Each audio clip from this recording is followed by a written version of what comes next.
বিশ্ব super power America এবং আঞ্চলিক সুপার পাওয়ার ইসরায়েলের সাথে একসাথে যুদ্ধ করে, এবং এটার সাথে আরবরাও ছিল পেছনে। তো পুরো একটা জোটের সাথে যুদ্ধ করে একা টিকে গেল কোনো সাহায্য ছাড়া। এটা কিন্তু ইরানের একটা মানে আমেরিকান মিলিটারি হেজেমনি যেটা আছে সারা পৃথিবীতে, সেটার পতন ঘটাবে। এবং ইরানের একটা উজ্জ্বল ইমেজকে কিন্তু তৈরি করবে সারা পৃথিবীতে। ইরানের টেকনোলজি কিন্তু যথেষ্ট শক্তিশালী। ইরানের কালচার, কৃষ্টি, ইরানের শিক্ষা ব্যবস্থা, ইরানের যে আপনার সবকিছু মেডিকেল সায়েন্স থেকে শুরু করে সব দিকেই কিন্তু ইরান অনেক বেশি এগিয়ে। ইরান স্যাটেলাইট তৈরি করছে, ইরান যেই অত্যাধুনিক মিসাইল তৈরি করছে, এগুলো কিন্তু ঠেকাতে সক্ষম না। এবং আমেরিকার ঘাঁটিগুলোকে কিভাবে ইরান ধ্বংস করেছে, আমেরিকার যে terminal high altitude air defence THAAD, এটাকে পর্যন্ত ইরান কিভাবে ধ্বংস করেছে, এগুলো কাজে আসছিল না। তার মানে তার টেকনোলজিক্যাল যে অ্যাডভান্সমেন্ট, সেটাও কিন্তু একটা ওয়ার্ল্ড ওয়াইড স্বীকৃত। এর পাশাপাশি একটা জায়গায় শুধু ইরানকে তারা ঠেকিয়ে রেখেছিল, সেটা হচ্ছে ইরানের প্রচন্ড পরিমাণে ইকোনমিক স্যাংশন দিয়ে ইরানকে কিন্তু দমিয়ে রেখেছিল। স্যাংশন গুলো যদি উঠে যায়, ইরান 5 বছরের মধ্যে ইউরোপের যে কোনো দেশের চেয়েও ইরান এগিয়ে যাবে। গতকালকেই নিউ ইয়র্ক টাইমসে একটা প্রতিবেদন এসেছে, আমি দেখেছি। সেখানে শিকাগো ইউনিভার্সিটির যে প্রফেসর রয়েছেন জন রবার্ট পেপ, তিনি আন্তর্জাতিক অনেক বিষয় নিয়ে তিনি বিশ্লেষণ করেন এবং তিনি একজন মিলিটারি এক্সপার্টও। তিনি কিন্তু সরাসরি বলেছেন যে এই যুদ্ধের পরে ইরান পৃথিবীতে একটি মেজর সুপার পাওয়ার হিসাবে ইরানের একটা আবির্ভাব ঘটবে। এবং সেটার অনেকগুলো কারণে ইরানের উপর থেকে স্যাংশন উঠে গেলে যাবে। এবং মিডিল ইস্টে যে ইরানকে ঘেরাও করে রেখেছিল আমেরিকা, সেখান থেকে ইরান কিন্তু বের হয়ে আসবে। ইরান যে একটা বিশ্ব সুপার পাওয়ার আমেরিকা এবং আঞ্চলিক সুপার পাওয়ার ইসরায়েলের সাথে একসাথে যুদ্ধ করে, এবং এটার সাথে আরবরাও ছিল পেছনে। তো পুরো একটা জোটের সাথে যুদ্ধ করে একা টিকে গেল কোনো সাহায্য ছাড়া। এটা কিন্তু ইরানের একটা মানে আমেরিকান মিলিটারি হেজেমনি যেটা আছে সারা পৃথিবীতে, সেটার পতন ঘটাবে। এবং ইরানের একটা উজ্জ্বল ইমেজকে কিন্তু তৈরি করবে সারা পৃথিবীতে। পাশাপাশি ইরান হরমুজ থেকে টোল পাবে, প্রচুর পরিমাণ ক্ষতিপূরণ যুদ্ধের পাবে। এরপর স্যাংশন গুলো উঠে গেলে তো এমনিতেও ইরান আগেই কিন্তু, এটা আরো বহু বছর আগেই আমেরিকার হার্ভার্ড ইউনিভার্সিটির যিনি ইকোনমিক্স ডিপার্টমেন্টের চেয়ারম্যান, তিনি কিন্তু তার একটা সাক্ষাৎকার আমি দেখেছিলাম, তিনি বলেছিলেন যে ইরানের উপর যেই পরিমাণ স্যাংশন আছে 47 বছর ধরে, যত হাজার স্যাংশন আছে যত দিক থেকে, এইটা যদি এমনকি জার্মানির উপরেও থাকতো, তাহলে 5 বছরের মধ্যে জার্মানির মতো দেশও পুরোপুরি দেউলিয়া হয়ে যেত। কিন্তু ইরান এখনো টিকে আছে কিভাবে, এটা আমাদের বোঝার বাইরে। তারপর তিনি এটা বলেছেন যে এই স্যাংশন গুলো যদি উঠে যায়, ইরান 5 বছরের মধ্যে ইউরোপের যে কোনো দেশের চেয়েও ইরান এগিয়ে যাবে অর্থনৈতিক ভাবে। এবং অনেকগুলি কারণ তিনি দেখিয়েছেন কেন। ইরানের টেকনোলজি কিন্তু যথেষ্ট শক্তিশালী। ইরানের কালচার, কৃষ্টি, ইরানের শিক্ষা ব্যবস্থা, ইরানের যে আপনার সবকিছু মেডিকেল সায়েন্স থেকে শুরু করে সব দিকেই কিন্তু ইরান অনেক বেশি এগিয়ে। ইরান স্যাটেলাইট তৈরি করছে, ইরান যেই অত্যাধুনিক মিসাইল তৈরি করছে, এগুলো কিন্তু ঠেকাতে সক্ষম না। এবং আমেরিকার ঘাঁটিগুলোকে কিভাবে ইরান ধ্বংস করেছে, আমেরিকার যে terminal high altitude air defence THAAD, এটাকে পর্যন্ত ইরান কিভাবে ধ্বংস করেছে, এগুলো কাজে আসছিল না। তার মানে তার টেকনোলজিক্যাল যে অ্যাডভান্সমেন্ট, সেটাও কিন্তু একটা ওয়ার্ল্ড ওয়াইড স্বীকৃত। এর পাশাপাশি একটা জায়গায় শুধু ইরানকে তারা ঠেকিয়ে রেখেছিল, সেটা হচ্ছে ইরানের প্রচন্ড পরিমাণে ইকোনমিক স্যাংশন দিয়ে ইরানকে কিন্তু দমিয়ে রেখেছিল। তো তিনি বলেছিলেন যে ইরানের যদি স্যাংশন গুলো না থাকে, ইরান 5 বছরের মধ্যে ইউরোপের যে কোনো দেশের চেয়ে এগিয়ে যাবে। কারণ ইরানের প্রচুর পরিমাণ তেল আছে, তেলের দিক থেকে ইরান পৃথিবীতে প্রথম 3টা 4টা দেশের একটা। গ্যাসের দিক থেকে ইরান গ্যাস রিজার্ভে তো পৃথিবীর 1 নাম্বার।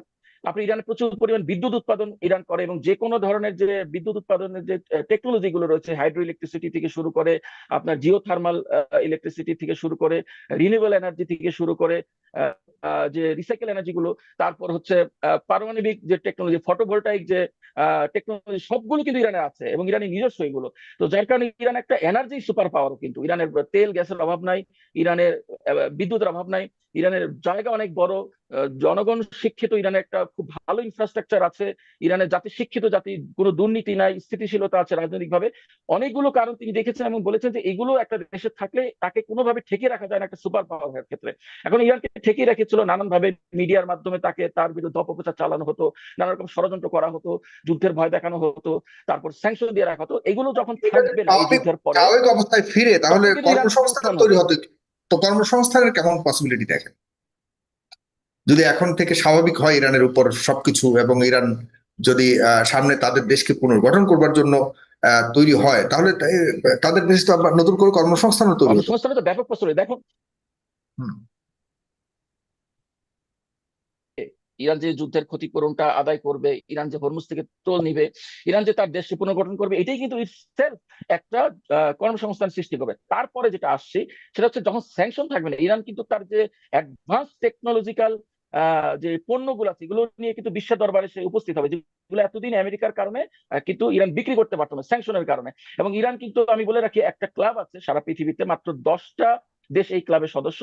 আগে 9টা দেশ ছিল, ইরান 10তম সদস্য হয়েছে। এটা হচ্ছে একটা এলিট ক্লাব, যারা 200, আমি এই মুহূর্তে ঠিক সংখ্যাটা মনে নেই, 249 বা এই জাতীয়, বা 254 এই জাতীয় একটা সংখ্যা, যে অত্যাধুনিক যে সফিস্টিকেটেড টেকনোলজিক্যাল যে প্রোডাক্ট গুলো এগুলো তৈরি করতে পারে যে দেশগুলো, এরকম 9টা দেশ ছিল আগে।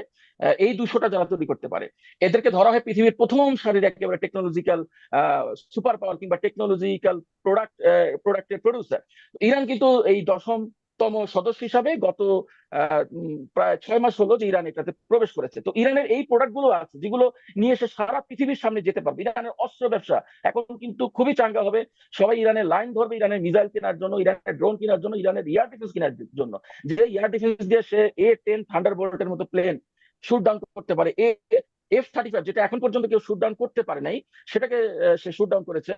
F-15 স্ট্রাইক ইগল, যেই প্লেনটা এখন পর্যন্ত যেটাকে বলা হয় যে কোন যুদ্ধে কেউই, এটা একটা অপরাজয়, মানে আনডাউনেবল আনশুটেবল প্লেন তারা বলতো এটাকে, কেউ অনেকগুলো যুদ্ধে কিন্তু এই F-15 স্ট্রাইক ইগল অংশগ্রহণ করেছে। এটাকে কিন্তু ইরান ফেলে দিয়েছে, যেটা রেকর্ড প্রথম পৃথিবীতে। এর আগে আমেরিকা মেজর কোনো যুদ্ধেও এই প্লেন হারায় নাই। আর F-35 তো তারা বলতো যেটাকে ধরা মানে দেখাই যায় না চোখে, সেই প্লেনকে ইরান কিন্তু শুট ডাউন করেছে।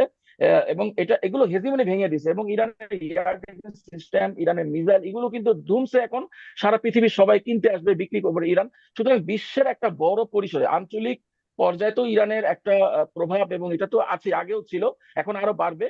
এবং বিশ্বের দরবারে ইরান কিন্তু একটা অত্যাধুনিক এবং একটা আধুনিক রাষ্ট্র হিসাবে আবির্ভূত হবে, এবং ইরানি ইন্ডাস্ট্রি দাঁড়াবে। যেহেতু বিশ্বের পণ্য দরবারে বিক্রি যখন বাড়বে তখন ইন্ডাস্ট্রিও আমেরিকাকে বাড়বে, বিনিয়োগও বাড়বে। আমেরিকাকে হারিয়ে যুদ্ধ জয় করবার নতুন এক শক্তি হিসেবে আবির্ভূত হবে বিশ্ব দরবারে, যে ইরানের দিকে চোখ দিয়ে তাকাবার মতো এখন কারো সেই সাহস হবে কিনা এটি নিয়ে এক নতুন করে গবেষণা করতে হবে। আপনাকে অনেক ধন্যবাদ।